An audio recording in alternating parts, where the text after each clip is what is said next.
तो सबसे पहली बात, अगर हम केमिकल काइनेटिक्स की बात करें तो इसमें हम क्या बातें करेंगे, किसी रिएक्शन के रेट के बारे में। एक कोई रिएक्शन हो रही है, उस रिएक्शन को कंप्लीट होने में कितना समय लगेगा, रिएक्शन किन किन फैक्टर्स पे डिपेंड कर रही है, यानी उसको अफेक्ट करने वाले कौन कौन से फैक्टर हैं। तो यही हमारा बेसिक टॉपिक होगा। यानी केमिकल काइनेटिक्स क्या है, ब्रांच ऑफ केमिस्ट्री है, branch of chemistry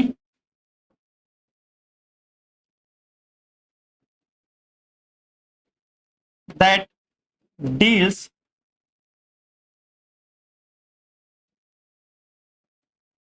with the study of rate of reaction, rate of reaction, factor affecting, factor affecting and mechanism of reaction। यानी किसी रिएक्शन का मैकेनिज्म क्या है, किसी रिएक्शन का रेट कैसा है, और उस रिएक्शन को अफेक्ट करने वाले कौन कौन से फैक्टर हैं जिसकी हेल्प से हम उस रिएक्शन का रेट बढ़ा या घटा सकते हैं, ताकि डिजायर्ड प्रोडक्ट कम या ज्यादा समय में, हमें प्रोडक्ट ज्यादा चाहिए या प्रोडक्ट कम चाहिए, किस तरीके से हम इन सब चीजों को कंट्रोल करेंगे। ये सब चीजें हम कहां पढ़ेंगे, इस चैप्टर के अंदर पढ़ेंगे। ठीक, तो अगर हम केमिकल काइनेटिक्स की बात करें तो इसकी शुरुआत करने से पहले हमें एक समझना पड़ेगा कि केमिकल रिएक्शन हमारे पास 3 तरीके की होती हैं। कितनी तरीके की? 3 तरीके की। तो अगर हम बात करें केमिकल रिएक्शंस की, किसकी? केमिकल रिएक्शंस की, तो बैठ जाओ।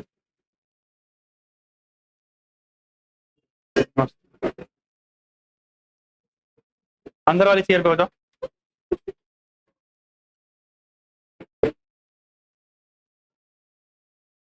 टेस्ट पेपर तो आया नहीं। मैं मार्क्स, अच्छा टेस्ट जो हुआ था उसके मार्क्स मैं एक बार ग्रुप में भेज दूंगा, क्योंकि मैं टेस्ट पेपर लाना भूल गया।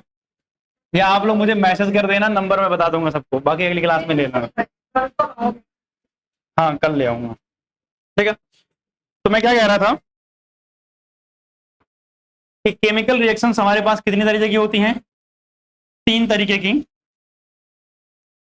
एक होती हैं वेरी फास्ट रिएक्शन। क्या होती हैं? Very fast reaction. एक होती है मॉडरेट रिएक्शन,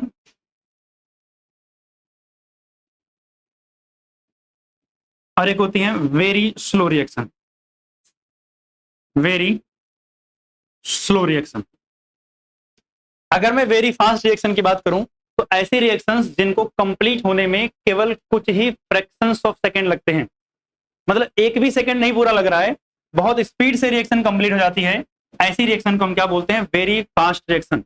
मतलब require only fractions of second, fractions of seconds to get completed।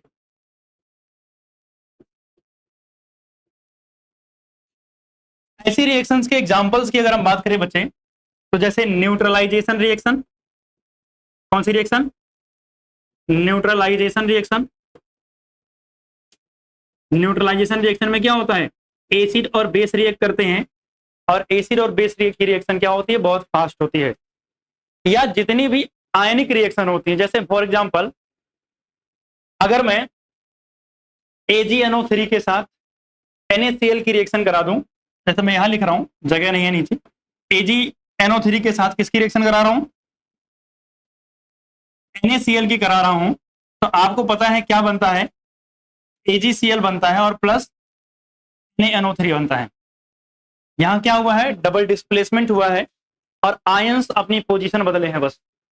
ये एक आयनिक रिएक्शन है।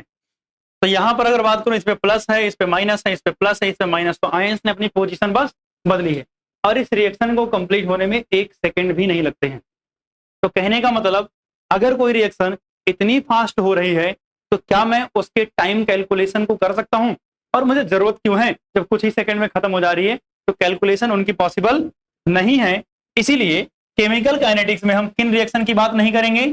वेरी फास्ट रिएक्शन की बात नहीं करेंगे। तो आप एक एग्जांपल अगर और लिखना चाहो तो जो आयोनिक रिएक्शन जितनी भी होंगी, जहां चाहे डिस्प्लेसमेंट हो रहा हो चाहे डबल डिस्प्लेसमेंट हो रहा हो, अगर आयोनिक रिएक्शन है तो वो सब कहां आ जाएंगी? वेरी फास्ट रिएक्शन के अंदर आएंगे। अगर हम बात करें वेरी स्लो रिएक्शन, तो यहां पर कुछ महीने साल लग जाते हैं। Required month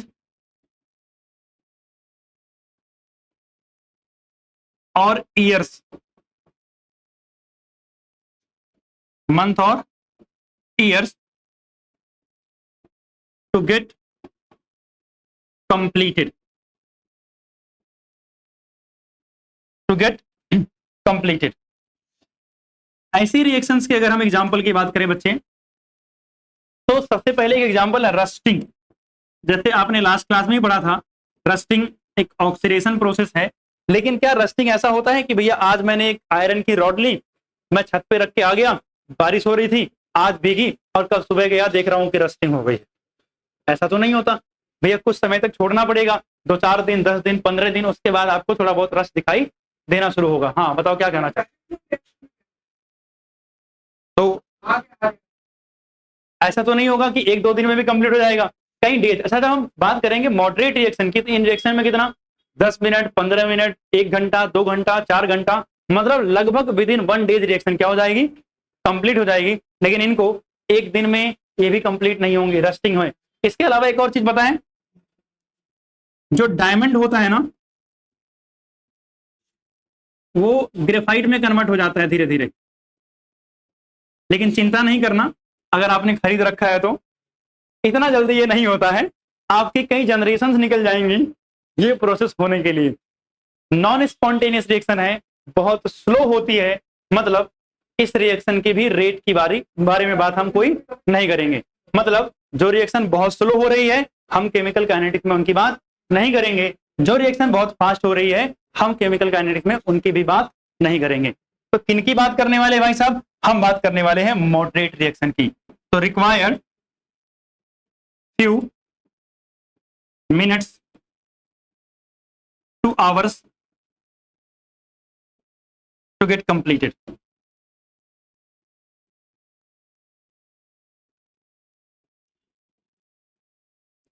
To get completed. अच्छा, अगर हम बात करें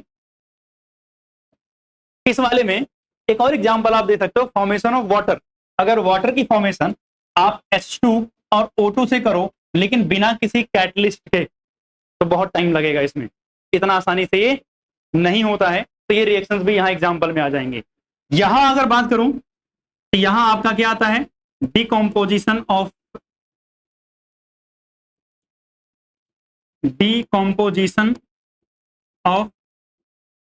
N2O5 आपको बार बार इस चैप्टर में देखने को मिलेगा। Radioactive decay, radioactive decay, inversion of cane sugar, inversion of cane sugar. ऐसे बहुत सारे एग्जांपल आपको इस चैप्टर में आगे भी मिलते रहेंगे, क्योंकि आपको इन्हीं चैप्टर, इसी रिएक्शन के बारे में डिटेल में इस चैप्टर के अंदर पढ़ना है। क्लियर? तो यहां तक नोट डाउन करो, उसके बाद आगे चलते हैं फटाफट केमिकल काइनेटिक्स में, ठीक है ना? अब सुनना, अगर मैं आगे बात करूं तो हमारे पास, जैसे कि मैंने बताया, इस चैप्टर में हम क्या पढ़ने वाले हैं? रेट ऑफ रिएक्शन पढ़ने वाले हैं। तो सबसे पहले हम समझते हैं कि सर रेट क्या होता है। रेट क्या होता है? अगर मैं सिंपल शब्दों में बात करूं तो जब भी कभी रेट की बात होती है तो एक सिंपल सी चीज होती है, क्या? जिस भी चीज के बारे में बात कर रहे हो, लेट से आपके पास कोई मटेरियल एक ए है, जैसे ये बी बन रहा है, आपने स्टार्टिंग में इसको 10 लिया था, कुछ समय के बाद ये कितना बचा? 5 बचा। यानी ए में कितना चेंज हुआ है और विद रिस्पेक्ट टू टाइम, उसी को तो क्या बोलते हो आप? रेट। यानी किसी भी चीज में जो चेंज आ रहा है, वो चेंज अगर विद रिस्पेक्ट टू टाइम आप मेजर कर रहे हो तो उसी चेंज को क्या बोलते हैं हम? रेट बोलते हैं। क्या बोलते हैं? रेट बोलते हैं। तो भैया रेट है क्या? Rate is nothing but change in concentration. Rate क्या है? Change in concentration of reactant और product per unit time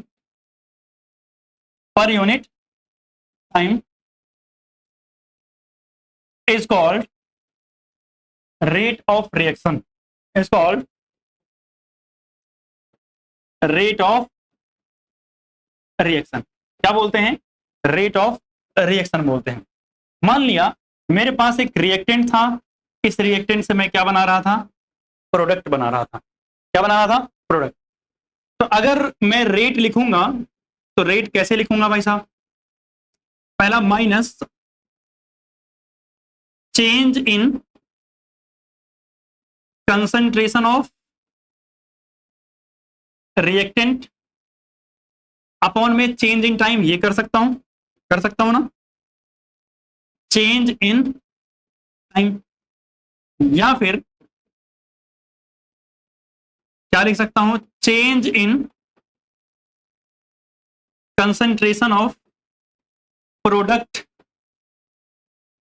upon में change in time, change in time. अब मेरी बात सुनना, मैंने रिएक्टेंट का रिस्पेक्ट में जब रेट लिखा था तो आगे माइनस साइन लगाया है। ये माइनस साइन क्यों लगाया है थोड़ी देर में आपको पता चलेगा। अगर मैं बात करूं बच्चे रेट ऑफ रिएक्शन में शॉर्ट में ROR लिख सकता हूं क्या? कोई समस्या तो नहीं होगी। ROR is equal to, change को हम कैसे नोट करते हैं? ट्रायंगल वाले साइन से। और किसकी कंसंट्रेशन में चेंज? रिएक्टेंट में, तो कंसंट्रेशन ऑफ रिएक्टेंट अपॉन में डेल्टा टी मतलब चेंज इन टाइम, और आगे माइनस साइन लगा रहा हूं, is equal to change triangle से और कंसंट्रेशन ऑफ क्या? प्रोडक्ट, और अपॉन में क्या? Delta T. तो ये क्या बन गया हमारे पास? रेट ऑफ रिएक्शन बन गया। क्या बन गया? Rate of reaction. अब सुनो ध्यान से, यहां माइनस साइन लगाया है, क्यों लगाया है इसको भी समझ लो।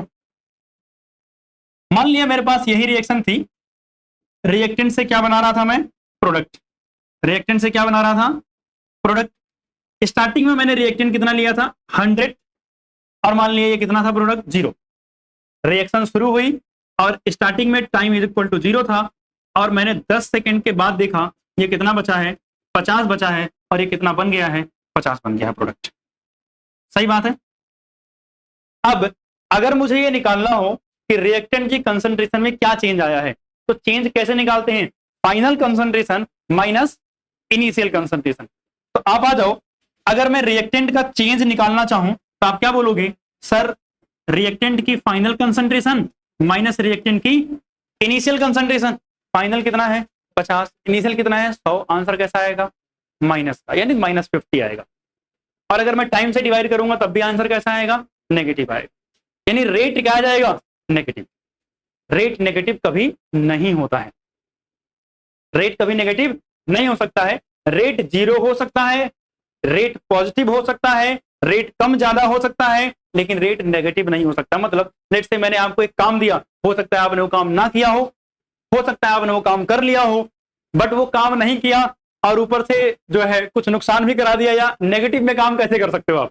तो मतलब किसी भी चीज का अगर हम रेट निकालेंगे तो वो पॉसिबल नहीं है। तो इसी वजह से ऐसा इशू ना हो तो हमने पहले से क्या कर दिया? आगे कौन सा साइन लगा दिया है? नेगेटिव वाला साइन लगा दिया है। अगर मैं इसको एक और टर्म में लिखूं तो कैसे मैं लिख सकता हूं? जैसे यही मैं कह रहा था, ROR is equal to, change की जगह से लिखता हूं concentration final minus concentration of reactant initial divided by T2 minus T1, या आप बोलो इनिशियल टाइम या फाइनल टाइम, जैसा भी आप बोलना चाहो। आगे साइन कौन सा लगाना है? माइनस। इज इक्वल टू, भाई प्रोडक्ट की भी कंसंट्रेशन तो होगी final initial, and concentration of product final minus concentration of product initial, और अपॉन में T2 माइनस T1, यानी ये भी क्या हो जाएगा? मेरा रेट हो जाएगा। यानी इसको लिखने के बहुत सारे अलग अलग तरीके हैं, आप जैसे चाहो लिखो, अल्टीमेटली सब क्या है? रेट ही है। इंपॉर्टेंट बात जैसे कि मैंने बताया कि रेट कभी क्या नहीं होगा, नेगेटिव नहीं होगा। रेट, या ऐसे लिखूं ROR, नेवर नेगेटिव, यानी कभी नेगेटिव नहीं होता है। ROR कभी नेगेटिव नहीं होता है। इसी वजह से ये हमने इस्तेमाल किया है, बिकॉज ROR नेवर नेगेटिव, कभी नेगेटिव नहीं होता, इसलिए साइन इंट्रोड्यूस किया है ताकि रिजल्ट कैसा आ जाए, पॉजिटिव आ जाए। अब अगर मैं बात करूं बच्चे रेट ऑफ रिएक्शन की यूनिट की, तो आप लोग क्या कहना चाहोगे भाई यूनिट के बारे में? कोई कुछ कहना चाहता है? तो अगर हम यूनिट की बात करें बच्चे, तो भाई हम ऊपर क्या रख रहे हैं सर, कंसंट्रेशन। कंसंट्रेशन की यूनिट क्या होती है, मोल पर लीटर होती है। और नीचे क्या है, टाइम। तो टाइम की यूनिट जनरली पर सेकेंड या पर मिनट, आवर्स, कुछ भी हो सकती है यहां पर। तो अगर मेरे से कोई पूछे यूनिट, तो मैं यूनिट क्या लिखूंगा, पहले तो सर मोल पर लीटर तो रहेगा रहेगा, सही बात है, और पर यूनिट क्या हो जाएगा, टाइम। अब टाइम क्यों लिखा मैंने, क्योंकि टाइम इस चैप्टर में हो सकता है मिनट में हो, सेकंड में हो, आवर्स में हो, ये बदल सकता है, लेकिन मोल पर लीटर ही आपका फिक्स है। इसी को अगर आप चाहो तो आप और कैसे लिख सकते हो, सर मोल पर लीटर का मतलब मोलैरिटी होता है, और मोलैरिटी का सिंबल क्या होता है, कैपिटल एम, और कैपिटल एम के बाद क्या, टाइम इनवर्स।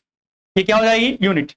लेकिन सुनो, अगर मैं बात करूं रेट की, तो अगर रिएक्शन कैसी हुई, एक्वस हुई या लिक्विड हुई, तो आप किसमें मेजर करोगे, कंसंट्रेशन मेजर करोगे। लेकिन अगर रिएक्शन कैसे हुई, मतलब रिएक्शन में जो आप रिएक्टेंट इस्तेमाल कर रहे हो, वो रिएक्टेंट क्या हुए, गैसियस हुए। रिएक्टेंट क्या हुए, गैसियस हुए। तो क्या करेंगे, यहां तक हमने जो बातें की हैं वो किसके लिए की हैं, एक्वस के लिए की हैं।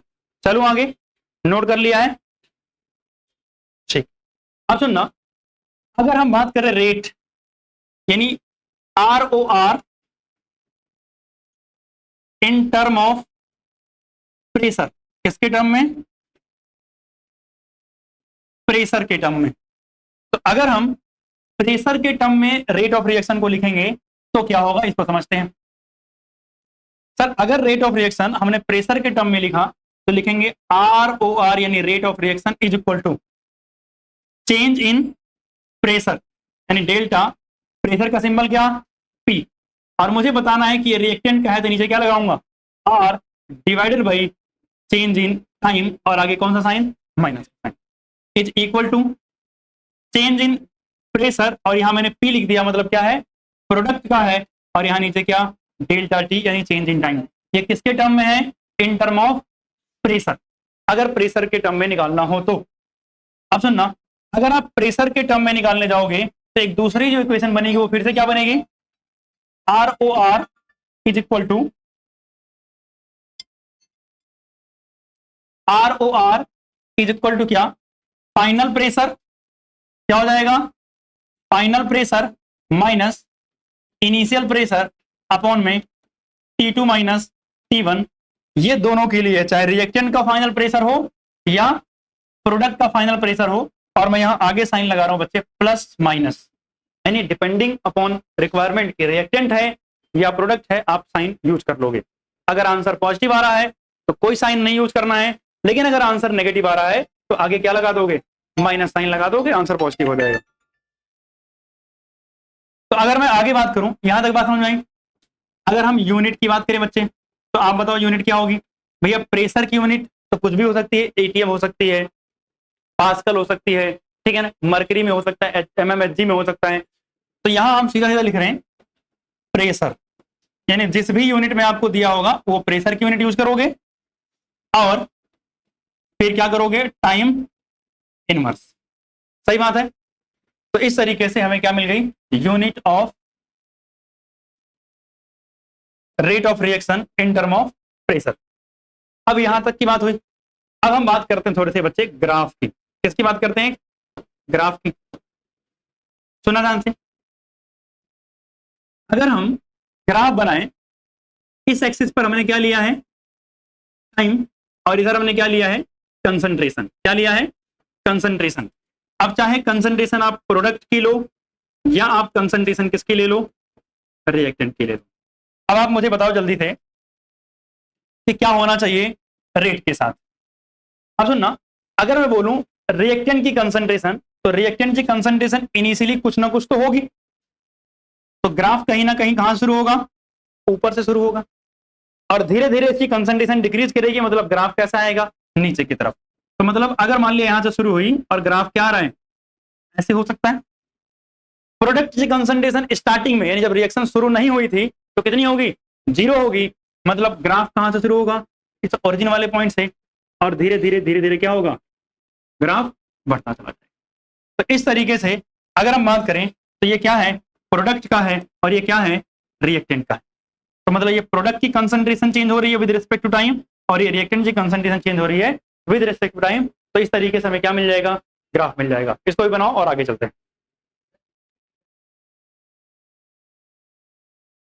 अब देखना, हमारे पास रेट ऑफ रिएक्शन दो तरीके का है। कितने तरीके का? दो तरीके का। ROR यानी रेट ऑफ रिएक्शन दो तरीके का है। पहला जो तरीका है उसे हम बोलते हैं एवरेज रेट। क्या बोलते हैं? Average rate of reaction. और जो दूसरा तरीका होता है उसे बोलते हैं इंस्टेंटेनियस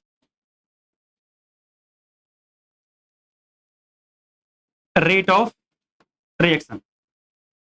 अगर बच्चे मैं बात करूं किसकी? एवरेज रेट की, तो एवरेज रेट क्या है?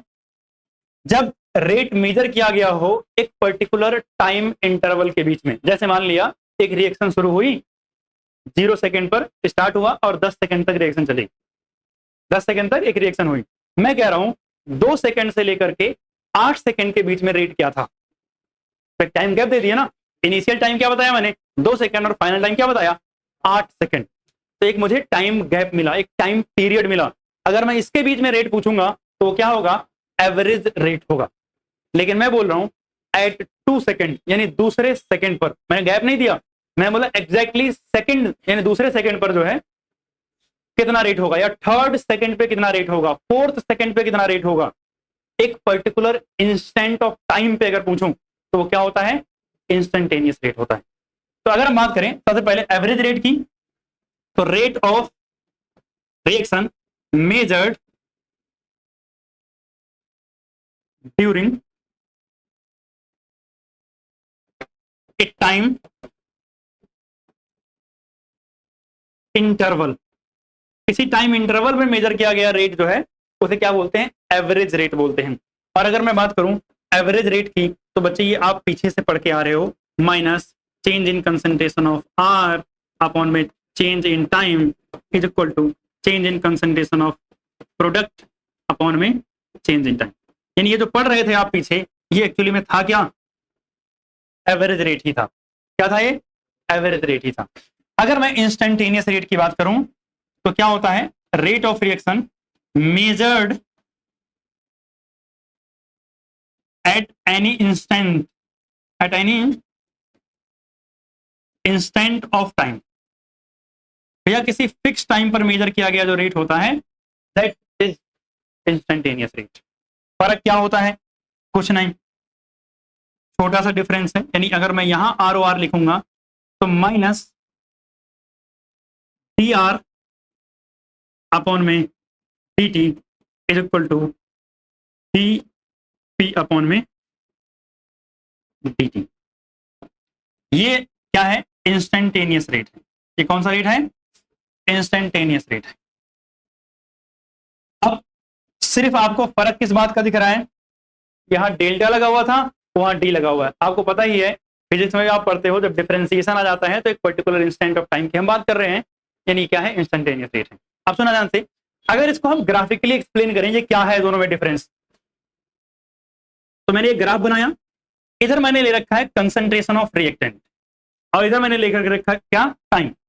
अब आप मुझे बताओ जल्दी से कि अगर मैंने सिर्फ इधर रिएक्टेंट ले रखा है तो ग्राफ कैसा आएगा? इस तरीके से डाउनवर्ड डायरेक्शन में। सही बात है। अब आप बताओ मुझे जल्दी से, या ऐसे कर देता हूं, ये अब मान लिया मैं क्या कह रहा हूं, यहां से लेकर के यहां तक के बीच में जो चेंज हुआ है मुझे वहां का मेजर करना है। जैसे मान लिया यहां पर कंसंट्रेशन क्या थी, C1 थी, और यहां टाइम जो था वो क्या था, T1। जो टाइम है वो क्या है, T1। जब टाइम T2 हुआ बच्चे, तो उस समय कंसंट्रेशन कितनी थी, C2 थी। तो मतलब क्या हुआ, एवरेज रेट कहां से कहां तक है, ये जो मैं कलर चेंज कर रहा हूं पिंक कलर से, ये पूरा का पूरा ग्राफ क्या है, एवरेज रेट को डिफाइन कर रहा है। ये क्या है, एवरेज रेट है। क्योंकि आप देख रहे हो मैंने टाइम गैप दिया है T1 से T2 का टाइम गैप, और अगर टाइम गैप है तो इस टाइम गैप के बीच में जो भी आ रहा है चेंज कंसंट्रेशन के अंदर, वो सब क्या है, मेजर किया जाएगा, एवरेज रेट। लेकिन अगर मैं इसी ग्राफ को कुछ इस तरीके से बना दूं, ये ग्राफ बनाया मैंने, इधर मैंने लिया कंसंट्रेशन ऑफ रिएक्टेंट, और मान लिया कुछ इस तरीके से ये हमारा ग्राफ बन गया, और यहां मैंने ले लिया क्या, टाइम। तो जब इंस्टेंटेनियस रेट की बात होती है तो यहां टाइम गैप नहीं होगा, आपसे पूछा जाएगा दिस पर्टिकुलर इंस्टेंट पर कितना ग्राफ, इस पर्टिकुलर टाइम पर। मतलब मुझे यहाँ टाइम गैप नहीं दिया गया, यहाँ बता दिया कि भैया ये टाइम T है और इस टाइम पर कंसंट्रेशन क्या है तुम्हारी, C1 है या C मान लो, बस इस टाइम पे बता दो। तो इस टाइम पर कैसे निकालते हैं, वैसे तो आपको बहुत कम जरूरत पड़ेगी, आपका काम एवरेज से ही चलता रहता है, और हम बहुत ज्यादा यहाँ डिफरेंशिएट नहीं करते एवरेज और इंस्टेंटेनियस में। आप आगे जैसे जैसे जाओगे तो आपको लगेगा कि हम दोनों यूज कर रहे हैं कॉमनली, और बहुत ज्यादा डिफरेंस केमिस्ट्री में नहीं आ रहा है। लेकिन सुनना, अगर फिर भी मेजर करना हो या पूछे कोई, तो क्या होता है कि जिस पॉइंट पर आपको निकालना होता है उस पॉइंट पर आप क्या, एक टेंजेंट ड्रॉ करते हो। क्या करते हो, एक टेंजेंट ड्रॉ करते हो इंस्टेंटेनियस रेट निकालने के लिए। अब इस टेंजेंट का कुछ ना कुछ क्या होता है, स्लोप।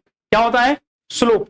तो अगर आपको इंस्टेंटेनियस रेट निकालना है तो instantaneous rate of reaction is equal to क्या होता है, स्लोप ऑफ टेंजेंट के बराबर। स्लोप ऑफ टेंजेंट के बराबर होता है। और किसी भी टेंजेंट का स्लोप जनरली कैसे निकलता है, tan थीटा से निकलता है।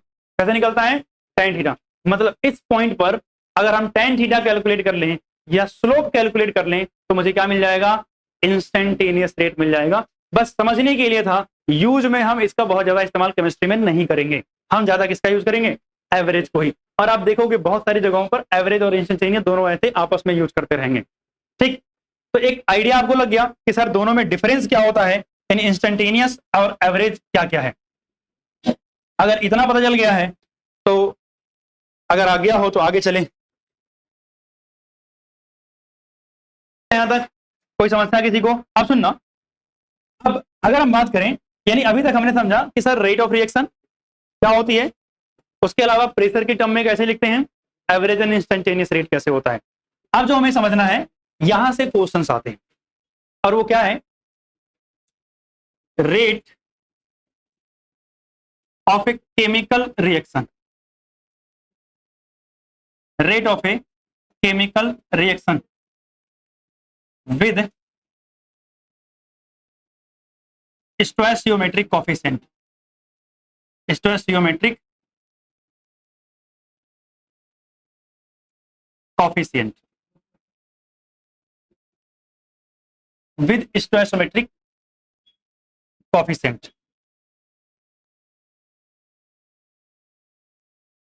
मतलब अब हम कैलकुलेट करने जा रहे हैं रेट, किसके लिए, एक केमिकल रिएक्शन के लिए जिसके पास क्या होगा, कुछ ना कुछ स्टोइचियोमेट्रिक कोफिशिएंट होगा। लेट्स से एक जनरल एग्जांपल ले रहा हूं, मैंने एक रिएक्शन लिखी है A प्लस बी, और ये क्या बनाते हैं, C प्लस डी नाम का प्रोडक्ट बनाते हैं। ठीक है ना, A का स्टोइचियोमेट्रिक कोफिशिएंट स्मॉल a है, B का स्मॉल b है, C का स्मॉल c है, और D का स्मॉल d है। यानी small a, small b, small c are stoichiometric coefficient and A, B, C, D are reactant and product respectively. Clear. अगर मेरे पास इस तरीके से एक केमिकल रिएक्शन लिखी हुई है तो मुझे इसका रेट कैसे लिखना है। तो अगर हम बात करें इसके रेट की, तो क्या होता है भाई साहब, रेट ऑफ रिएक्शन यानी ROR is equal to minus का 1 अपॉन में A इंटू में change in concentration of A upon में change in time is equal to minus का 1 अपॉन में B change in concentration of B upon में change in time is equal to 1 upon में C into में change in concentration of C upon में change in time is equal to 1 upon में D into में change in concentration of D upon में change in time. This is the rate of a chemical reaction. अब ये हमने ऐसे क्यों लिखा है, इसको भी एक्सप्लेन करता हूं। बट जब भी हमें एक केमिकल रिएक्शन का रेट लिखना होगा तो कुछ इस तरीके से हम रेट लिखते हैं, ठीक। अब एक एग्जांपल हम समझते हैं। सर ये हमने स्टोइकोमेट्रिक, बाकी सब कुछ तो ठीक है sir, change in concentration of A, ठीक है, रिएक्टेंट पहले था एक ही तो आप डेल्टा आर लिख रहे थे, अभी दो दो हो गए तो सबके लिए अलग अलग हो जाएगा। लेकिन ये 1 अपॉन में ए या 1 अपॉन में बी 1 अपॉन में सी यानी स्टोइकोमेट्रिक कोएफिशिएंट से डिवाइड क्यों कर रहे हैं, ठीक। अगर मैं इसकी बात करूं तो एक सिंपल से एग्जांपल समझना इस बात को। जैसे मान लिया एक रिएक्शन है A plus 2B gives A product C, ठीक है ना। अब मेरी बात सुनना, अगर मान लिया इसके मेरे पास 100 हैं और इसके मेरे पास कितने हैं, 100 ही मान लेना, चलो इसके मेरे पास 100 हैं। अगर मान लिया इसमें से मैंने 10 कम कर दिया यानी 90, यानी इसके मैंने कितने यूनिट इस्तेमाल किए, 10 यूनिट, तो क्या इसके भी सिर्फ 10 ही इस्तेमाल होंगे, नहीं, इसके कितने होंगे, 20 इस्तेमाल होंगे और कम करने के बाद कितना बचेगा, ये 80 बच जाएगा। मेरी बात सुना ध्यान से, इसके कितने इस्तेमाल किए, 10, इसके कितने इस्तेमाल हुए, 20 और इसके कितने बनेंगे, 10 बनेंगे। कितने बनेंगे, 10। मतलब एक एक खत्म होने का यानी एक यूज होने का जो स्पीड है वो बी के यूज होने की स्पीड क्या है, डबल है एज कंपेयर टू किसके, ए के। भाई सही बात है ना। ये उतने ही समय में मान लिया t इक्वल टू 0 सेकंड था और ये t इक्वल टू कितना है, 5 सेकंड। मतलब मैंने अगर 5 सेकंड रिएक्शन कराई तो ये ए कितना खत्म हो गया, 10 यूनिट खत्म हो गया, यानी बचा कितना, 90। यानी चेंज इन कंसंट्रेशन ऑफ ए कितना आया सर, 10 का आया, ठीक है सर। टाइम कितना चेंज हुआ था, 0 से 5 मतलब 5 सेकंड का। अगर मैं कट करूं तो कितना आया, 2 आया। सर यहां पे कितना चेंज हुआ है, सर चेंज तो कितना हुआ है, चेंज इन अगर कंसंट्रेशन ऑफ सी करूंगा तो सर चेंज तो 20 का हुआ है, टाइम कितना हुआ है, ये कितना हुआ है, 4। दोनों का रेट अलग अलग, भैया दोनों सेम रिएक्शन में है, एक अलग स्पीड से चल रहा है एक अलग स्पीड से चल रहा है, ये तो गलत बात हो गई। मतलब आप एक प्रोडक्ट बनाना चाह रहे थे और ये दोनों मिलके वो प्रोडक्ट बना रहे थे, अगर एक ज्यादा स्पीड चलेगा एक कम स्पीड चलेगा, काम होगा क्या, नहीं। मतलब मान लिया मैंने आपको क्या एक काम दिया, पेन बनाने का, उसमें रिफिल डालनी है और एक पेन का डब्बा है और रिफिल डाल के पैक करना है एक पॉलिथीन में। दो लोग काम कर रहे हैं, एक जल्दी जल्दी रिफिल बना रहा है और एक क्या कर रहा है, धीरे धीरे पैक कर रहा है। अगर दोनों का रेट अलग अलग होगा तो क्या एग्जैक्टली पेन सही टाइम पे बनेगी, भैया अगर एक फास्ट बना रहा होगा तो जगह लगातार क्या हो जाएगा, उसका मटेरियल इकट्ठा होता चला जाएगा। जो स्लो काम कर रहा है वो काम प्रॉपर कर नहीं पा रहा है, यानी प्रोडक्ट क्या होगा, बनेगा नहीं। इसका मतलब अगर मुझे पूरी रिएक्शन एक साथ करवानी है कि भैया ये दोनों कंबाइन करके प्रोडक्ट बनाए तो भैया सबका रेट क्या होना चाहिए, बराबर। जिस स्पीड से ये काम कर रहा है उसी स्पीड से ये काम करेगा, तब जाकर के प्रोडक्ट मुझे फाइनली मिलेगा। तो दोनों का रेट होना चाहिए था बराबर। क्या बराबर आया, नहीं आया। लेकिन सोचो इसका स्टोइकोमेट्रिक कोएफिशिएंट कितना था, 2 था। अगर मैं इससे इसको डिवाइड कर देता तो आप कितना आ जाता, 2। यानी दोनों का रेट एक्चुअली में सही था, लेकिन गड़बड़ी किस बात की थी, हम स्टोइकोमेट्रिक कोएफिशिएंट इस्तेमाल नहीं कर रहे थे। इसीलिए यहां पर स्टोइकोमेट्रिक कोएफिशिएंट यूज किए गए हैं ताकि आप सारी की सारी कैलकुलेशन किसके लिए कर पाओ, 1 यूनिट के लिए कर पाओ। यहाँ 2 यूनिट कंज्यूम हो रहे हैं, इसका 1 कंज्यूम हो रहा है, तो भैया इसके 1 के लिए इसका 2, तो इसके 1 के लिए 2, और अगर मैं इसका 1 निकालूंगा तो इसका क्या हो जाएगा, हाफ हो जाएगा। मतलब स्टोइकोमेट्रिक कोएफिशिएंट से डिवाइड करने पर सबका रेट क्या हो जाता है, इक्वल हो जाता है। और जो कि एक केमिकल रिएक्शन के अंदर सबका रेट इक्वल होना भी चाहिए अगर आपको केमिकल रिएक्शन सक्सेसफुली क्या करनी है, करवानी है, ठीक। तो इसीलिए हमने सब में क्या किया है, क्या हुआ, अच्छा ये बी है, बी था, चलो कोई दिक्कत नहीं, बी ही मान लो उसको। तो बात समझ गया ना। अब मेरी बात सुनो, जैसे मैं एक एग्जांपल दे रहा हूं केमिकल रिएक्शन का, मैंने लिखा N2 plus 3H2 gives 2NH3।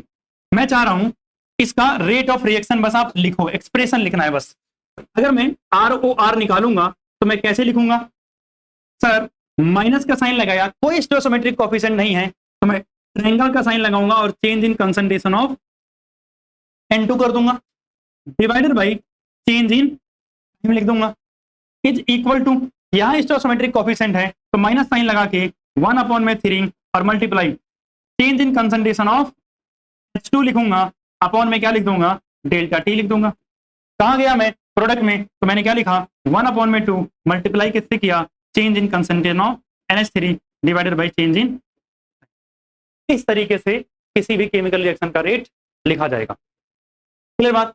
तो आपको इतनी बात समझ में आई कि अगर किसी केमिकल रिएक्शन का रेट लिखना है तो कैसे लिखेंगे, with respect to stoichiometric coefficient अगर इन्वॉल्व है उसमें। तो अब सुनना, डायरेक्टली ये नहीं पूछता है, अब आपसे पूछेगा rate of appearance, rate of disappearance, rate of formation, ये क्या होते हैं। चले ठीक, हाँ समझेंगे बिल्कुल एक एक करके। यहां तक हो गई बात, कोई समस्या, रेट लिख लोगे, हाँ इसके आगे भी डेल्टा लग जाएगा। तो अगर मैं बात करूं तो किसी भी केमिकल रिएक्शन का अगर रेट लिखना है तो लिख दोगे भाई साहब, कोई दिक्कत तो नहीं होगी किसी को, ठीक है। अब आगे चलते हैं अगर हम, तो हमारे पास एक टर्म इसी में आएगी क्या, रेट ऑफ अपीयरेंस, ROA से शॉर्ट में लिख रहा हूं, ये क्या है, रेट ऑफ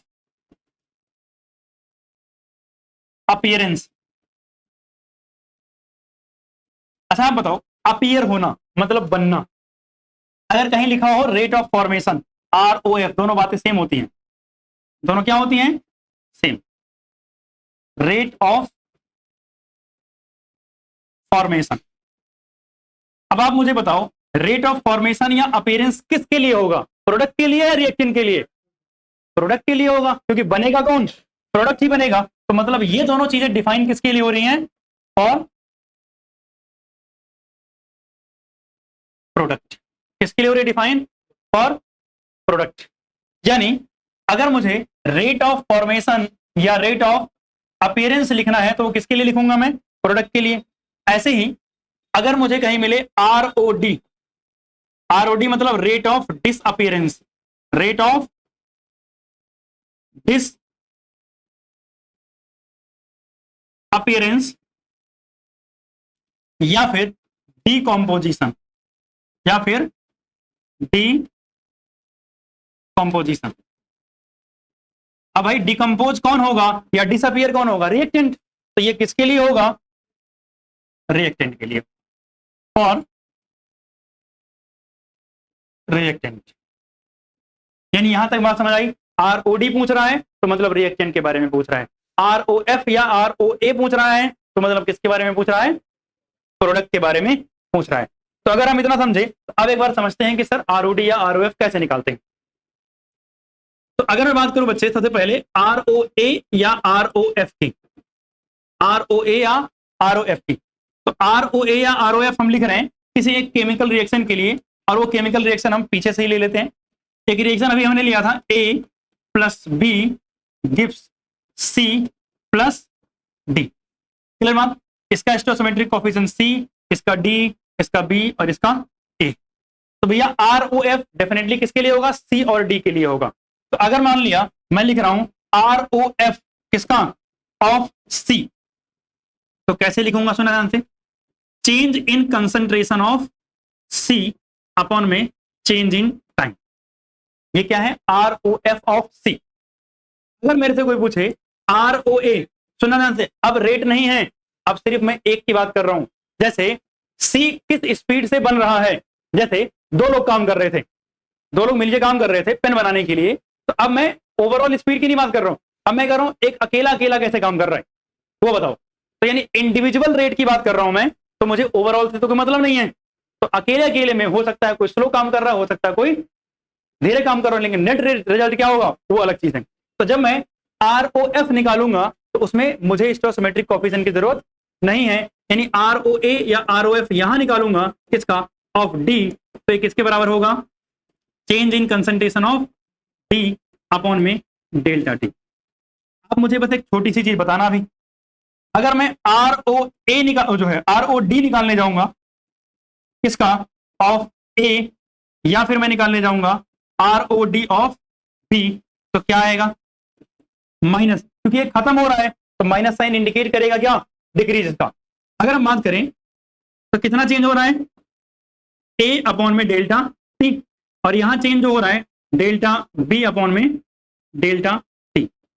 अच्छा आप बताओ मुझे, अगर यहां पे देखोगे तो आपको एक चीज कुछ मिल रही है कि सर रेट ऑफ रिएक्शन में स्टोसिमेट्रिक कोफिशिएंट थे या स्टोसिमेट्रिक कोफिशिएंट नहीं है। तो आपसे क्या पूछेगा, आपको पेपर में रेट ऑफ रिएक्शन दे देगा या ROA या ROD दे देगा और बाकी सब कुछ पूछ लेगा। कहेगा रेट ऑफ फॉर्मेशन ने कैसे मान लिया, ROD दे दिया, तो आपसे क्या पूछेगा कि रेट ऑफ फॉर्मेशन निकाल दो, रेट ऑफ अपीयरेंस जिसको हम बोलते हैं, रेट ऑफ रिएक्शन निकाल दो, तो ये सब पूछ लेगा। या रेट ऑफ रिएक्शन दे दिया तो आपसे रेट ऑफ फॉर्मेशन वगैरह पूछ लेगा। तो मतलब रेट ऑफ फॉर्मेशन या डिसअपीयरेंस का कुछ ना कुछ लेना देना तो है, किसके साथ में, रेट ऑफ रिएक्शन के साथ। तो क्या लेना देना है, अगर आप यहां से डराइव कर पा रहे हो तो खुद समझ आ जाएगा। सर फर्क किसका है, स्टोसिमेट्रिक कोफिशिएंट का। किसका फर्क है, स्टोसिमेट्रिक कोफिशिएंट का। अगर मैं अगले पेज पे चल सकता हूं तो बताओ। हाँ यही लिख दूं क्या, जगह तो बनी जाएगी कहीं ना कहीं थोड़ा, इसको इधर कर देते हैं, इसको इधर कर देते हैं। चलो इधर ही देखो, ये बताओ मुझे, अगर मैं ROR यानी रेट ऑफ रिएक्शन लिख रहा था, मैं एग्जांपल के लिए ए का लिख रहा हूं बस, ए का अगर रेट ऑफ रिएक्शन लिखते तो क्या लिखते आप बताओ मुझे जल्दी से, 1 में ए माइनस का, और यहां delta change in concentration of A upon में चेंज इन टाइम, क्या यही लिखते रेट ऑफ रिएक्शन ए की।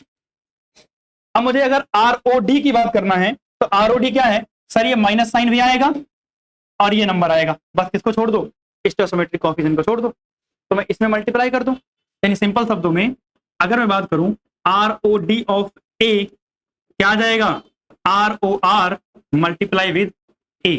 अरे ए क्या है, स्टोसिमेट्रिक कोफिशिएंट है, किसका, ए का। आपने निकाला क्या है, ROD ऑफ ए निकाला है। मतलब कंक्लूजन क्या है कि अगर मैं रेट ऑफ रिएक्शन में मल्टीप्लाई कर दूं स्टोसिमेट्रिक कोफिशिएंट, किसके स्टोसिमेट्रिक कोफिशिएंट से, जिसका आप ROD निकाल रहे थे, जिसका आप ROA निकाल रहे थे, या जिसका आप ROF निकाल रहे थे। यानी सिंपल शब्दों में कंक्लूजन इसका क्या हुआ कि सर ROD निकालो, चाहे आप ROF निकालो, चाहे आप ROA निकालो, बस एक काम करना है, क्या करना है, ROR में मल्टीप्लाई करना है, किससे, स्टोइचियोमेट्रिक कोफिशिएंट से, स्टोइचियोमेट्रिक कोफिशिएंट से, जिसका भी निकाल रहे हो उसकी स्टोइचियोमेट्रिक कोफिशिएंट से मल्टीप्लाई कर दो, आपको क्या मिल जाएगा, ROD ROA, यानी जो कुछ भी आप निकालना चाह रहे थे वो मिल जाएगा। अब हम करेंगे कुछ क्वेश्चंस, क्योंकि अब हमने बहुत कुछ पढ़ लिया है, हो गया ठीक। देखो क्वेश्चन क्या कह रहा है, क्वेश्चन कह रहा है भाई हमारे पास एक रिएक्शन है N2 + 3H2 gives 2NH3, ठीक है कोई दिक्कत नहीं। यहां पे कह रहा है इफ ROA यानी rate of appearance of NH3 is equal to कितना दे रखा है, 2 × 10⁻⁴ मोल पर लीटर पर सेकेंड, ठीक है। देन कैलकुलेट, तो कैलकुलेट करो क्या क्या, ए में कैलकुलेट करना है आपको ROD ऑफ N2H2, पहले तो लिख लो ROR कैलकुलेट करना है, फिर बी में कैलकुलेट करना है ROD ऑफ N2, फिर सी में कैलकुलेट करना है ROD ऑफ H2, ठीक है ना। तो कुछ इस तरीके से आपको क्वेश्चंस देखने को मिल सकते हैं। तो कैसे करेंगे इसको समझते हैं, बहुत आसान आसान से क्वेश्चन होते हैं इसके। चलो सबसे पहले अगर हम बात करें तो जब भी आपको लगे कि क्वेश्चन थोड़ा टेढ़ा लग रहा है तो एक काम हमेशा कर लिया करो, रेट ऑफ रिएक्शन का जनरल एक्सप्रेशन लिख लिया करो।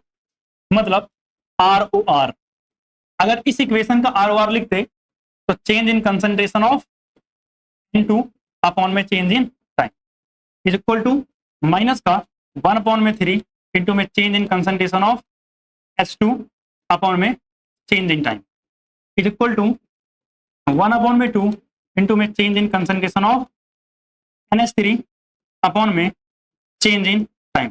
यही होता क्या, क्या हुआ, अच्छा माइनस साइन में लगा, ठीक। अब बताओ यही होता क्या। अब मेरी बात सुनना ध्यान से, जब ये लिख लिया तो आप बताओ मुझे दे क्या रखा है, सर ROA ऑफ NH3 दे रखा है और मुझे निकालना क्या है, ROR निकालना है। आप जल्दी से मुझे बताओ कि सर ROR NH3 के रिस्पेक्ट में लिखता हूं, भैया ये सब बराबर हैं तो इनमें से कोई भी उठा सकता हूं ना। तो अगर मैं इसमें से क्या ले लूं, ROR ले लूं और क्या लिखूं 1/2 इनटू में change in concentration of NH3 upon में क्या चेंज इन टाइम। और आपको पता है ये जो लिखी हुई वैल्यू है यही तो क्या है ROD है, किसका, सॉरी ROA है ना, अपीयरेंस है ना, NH3 बन रहा है तो ये क्या है ROA है ऑफ NH3। तो रख दो वैल्यू फटाफट। तो अगर मैं यहां वैल्यू पुट करूंगा तो इज इक्वल टू क्या आ जाएगा 1/2 इनटू में सर 2 × 10⁻⁻4, यानी सॉल्व किया कितना आया 10⁻⁻4 मोल पर लीटर पर सेकंड। सही बात है। अब सुनना, आपसे पूछा किसके बारे में है ROD ऑफ N2, जिसको पूछा है वही उठा लो। ROR इज इक्वल टू ये वाला उठा लिया, तो मैंने लिखा ROR is equal to minus का change in concentration of N2 upon में चेंज इन टाइम। सर यहां स्टोइकोमेट्रिक कोएफिशिएंट तो है ही नहीं, अगर है ही नहीं तो ROR सीधा किसके बराबर है ROD के बराबर है। ये भी नोट पॉइंट करके लेना, MCQ में काम आएगा, नोट करके क्या, व्हेन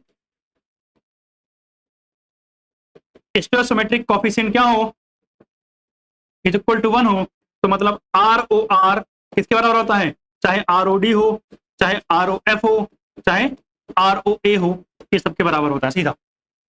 तो आपको पता है अगर निकालना है ROD ऑफ N2 तो सीधा क्या हो जाएगा ROD of N2 is equal to ROR मतलब 10⁻⁻4 मोल पर लीटर पर सेकंड।